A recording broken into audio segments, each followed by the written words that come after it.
Meron akong babasahing dalawang testimony ng kababayan natin sa comment section ko lang din ito nakita regarding ito sa paggamit nila ng PFC oil. Ito ang sabi ng kababayan natin.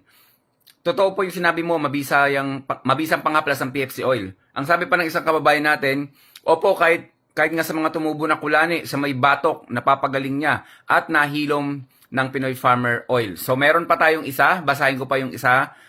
Sabi rin ng kababayan natin, yes, true po yung PFC oil. Varicose ko sa binti na parang isinabog na munggo, unti-unti nang nawawala. Yung varicose vein, mga kababayan, madalas itong makita dito sa likuran ng ating legs, yung mga lumalabas na malalaking ugat dyan. So isipin mo yun paano nagagawang ng Alkalef natin, maibalik doon sa loob, no? Maitago ulit yung ugat na yan. So, mahirap yan. Pero, nagagawa ng PFC oil natin. Sa pigsa, sa sugat, subukan nyo yan sa mga kulani, sa goiter. Pwede yan, mga kababayan. Kahit sa bata, yung hindi mailabas yung plema, nyo lang, haplas nyo sa likod, tsaka sa dibdib, i-massage nyo ng unti-unti, baka makatulong din talaga mailabas yung plema ng bata na sa baga ng bata. And then yung breast cancer sa cyst, yan, may mga testimony na rin tayo niyan. Stay healthy, mga kababayan. Ako si Chance at ako magsasakang gala.